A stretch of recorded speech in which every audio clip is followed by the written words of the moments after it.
As we were here discussing in our Leadership Institute meeting today, we got a question from Darrell, which is answering impromptu questions from higher ups. How do you do that?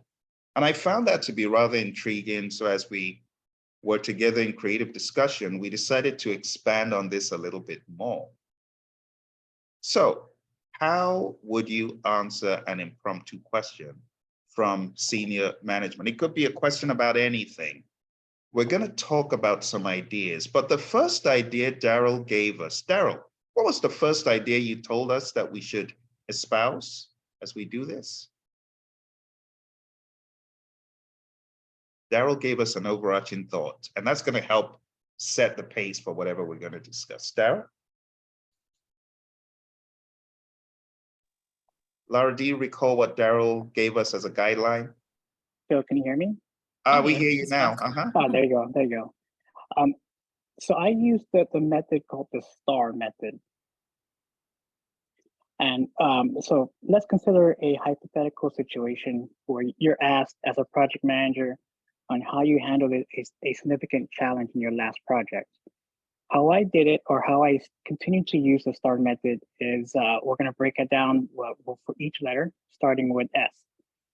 So considering we're in a hypothetical situation, the first letter is, of course, situation. In our recent project, Project Phoenix, we faced a significant challenge halfway through the project timeline.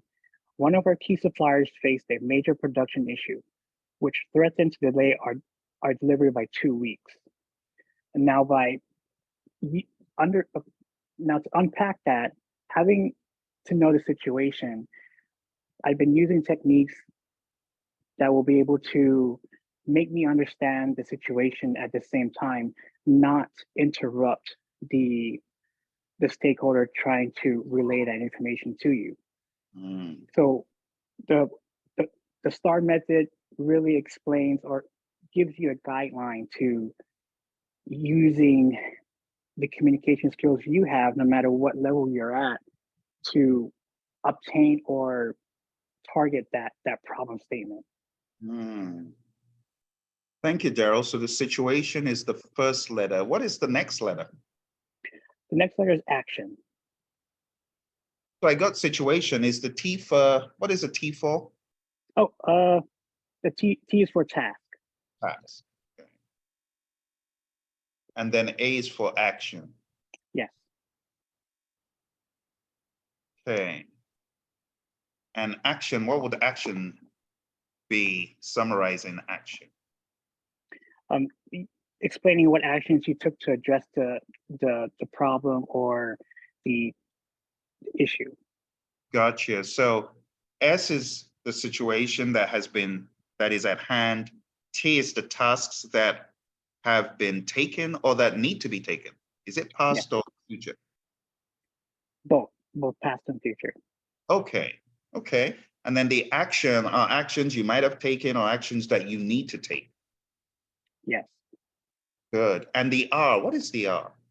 The R stands for results. Okay. This is a good approach. I know a lot of people say they use this for resumes. Yes. But it goes beyond the resume. Wow, this is a great eye-opener.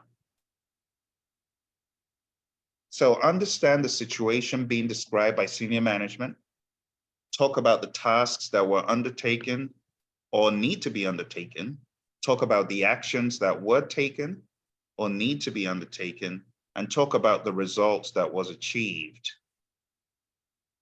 Yes, and I've also used other methods like yourself with that big sieve.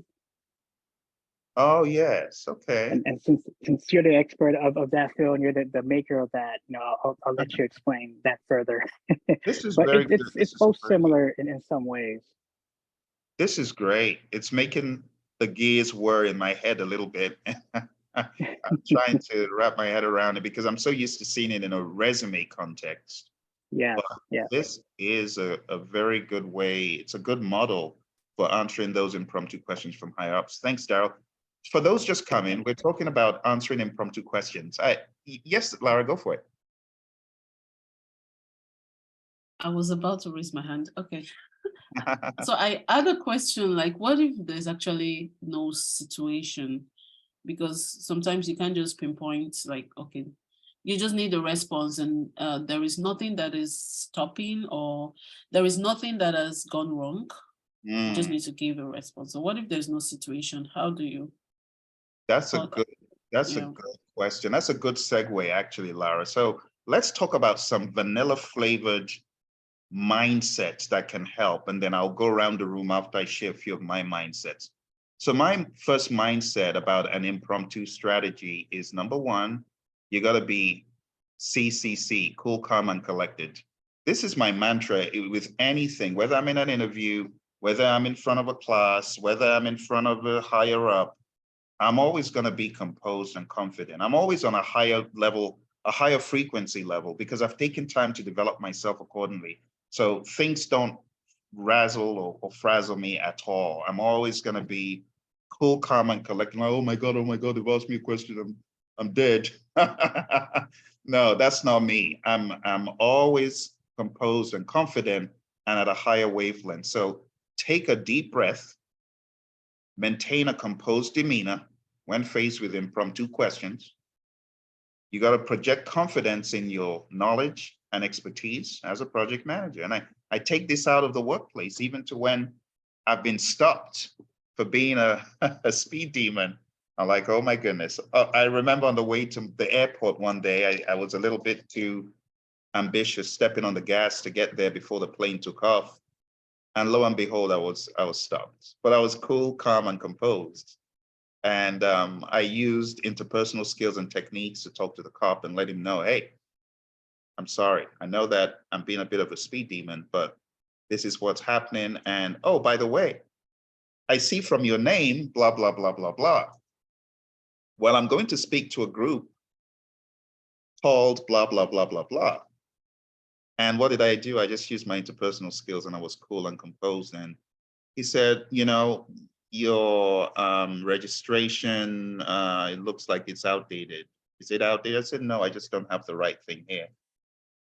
But you got to stay composed and confident in any walk, in my mind, anywhere you find yourself, whether on the road, whether, you know. So anyway, I didn't get a ticket. I know that's the question. Did you get it? No, I didn't get a ticket.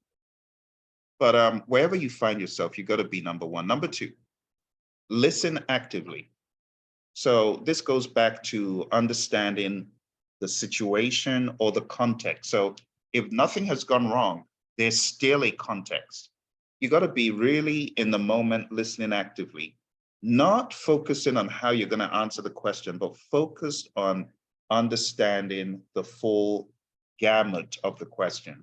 So you got to listen closely, make sure that you understand what is asked before formulating your response. Haven't we been guilty of answering a question that was not the question? So you really want to make sure you understand the question. Another technique is to ask for clarification. Don't be scared that, oh, it's senior management, I can't ask them to repeat themselves. No, you're not asking them to repeat themselves. You are asking for clarification. Very important, so that you don't go off answering the wrong thing. Number three, seek understanding. Again, if the question is not clear, if you need more context, you're going to politely ask. It demonstrates your commitment to excellence to provide a thoughtful, accurate response. And it could also help you buy a little bit more time by getting them to restate whatever it is. Number four, you got to be concise and focused. One of the things that I've realized is so important in business, especially in the United States, because I've done business all across the world, but in the United States, especially in New York, you better be concise, you better be focused, because you got to keep the response clear, stick to the main points to avoid rambling, and use simple language. So going back to what Darrell shared with us, this is actually a good model for brevity.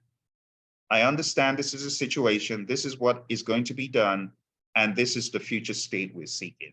Or this is what is happening now, this is what we've done, these are the actions that were carried out, and here's where we are today. Or this is the future state that I hear you saying we need to get to. This is what I'm going to do to support it, and this is the result that will put us on the same page. Is that correct? So you got to make it brief. Brevity is really a huge value if you've got it as a project manager. If you don't, you need to practice the art of brevity. Number 5, provide relevant information. Again, you got to tailor your response to address the specific concerns using the STAR method. Honesty and transparency is one that I would advise. When you're honest and transparent, you're not always going to go back to, oh, what did I say the last time? It's just going to be the same. So you got to make it congruent. Don't try to bluff your way through it. Acknowledge that you don't have the information at hand if you don't, and let them know that you're going to follow up with a comprehensive response. They will appreciate you saving their time instead of wasting it. Talking about stuff that isn't relevant. Number 7, offer solutions and alternatives. Again, going back to the STAR method, you can offer solutions and alternatives. If the question highlights a problem or challenge, provide potential solutions or alternatives. Demonstrate your problem-solving skills by offering options that address the issue effectively. Now, going back to what Darrell alluded to in the very beginning, if you caught Darrell's mantra in STAR, he said there's something else that could help you. We're going to talk about that thing right now. It's the DIG-CIV approach, DIGCIV. And as Darrell alluded, I took this model from the PMI and I've been using it. PMI don't call it DIG-CIV. I pretty much coined a phrase and I took it and ran with it. I really look at this. D is define the problem. So if there's a problem at hand, it needs to be well defined. So if the question is, what is the problem, or how far along are you in solving the problem, having the DIG-CIV framework can help. Define the problem. What is the problem? Make sure it's well defined. What is the root cause? You got to identify the root cause. So honestly, if you're very good at this in your head, you can immediately go through these 6 steps. Here's the problem. This is the root cause. These are the alternatives that we have generated. Generate alternatives. And generating alternatives needs to be done with a team, okay? Then you got to choose the best alternative. This is the alternative we've decided to go with. This is how we are looking to solve the problem. So you got to choose the best alternative. And then you got to implement the alternative. And if you are at the crux of implementation, you got to tell management, hey, this is what we've decided to do. And we are currently implementing these approaches to solve the problem. It gives you a framework. And then maybe you are in verification. You got to verify that the solution actually worked. Or if management says, what are you going to do about this problem? You got this ready framework to say, well, we're going to define what this problem is, identify the cause, and you can walk through this in a sentence. So Darrell has provided you a couple of good ideas, the STAR approach and the DIG-CIV approach. These are very helpful going back to number 7, offer solutions and alternatives.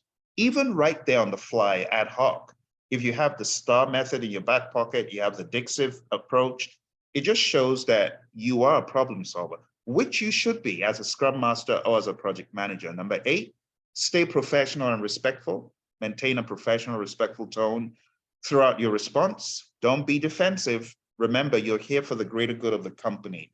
Like when I talk about a greater wavelength and a level of thinking, I'm always in that zone of however you're coming across to me is not going to trigger me coming across in a disrespectful or unprofessional tone, even if the person is being disrespectful.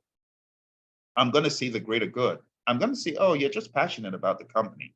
We're both passionate about the company. So you got to respond with a PMA, as Zig Ziglar says. Zig Ziglar says it's your attitude, not your aptitude, that determines your altitude. You got to be at that higher level frequency of attitude, PMA, willing to collaborate, willing to listen to what they have to say. Here's a final one. Follow up if necessary.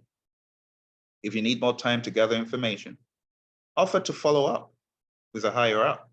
They are not from Mars. They're not aliens. They understand the importance of getting it together. It demonstrates your commitment to delivering accurate and well-informed answers. Any further insights, my friend? Because Lara, that was a great segue into some more I would say, overarching strategies, right? Yes, yes. I think this is really helpful. Good deal. Darrell, any final contributions to your great question? I think you hit the spot, Bill. Awesome. Well, thank you all very much. This is just a tiny little insight to what we do at the Project Leadership Institute. We have several team members across the world, across geographies, and it's always a pleasure to meet with them to brainstorm on project management problems. Thank you very much. See you next time.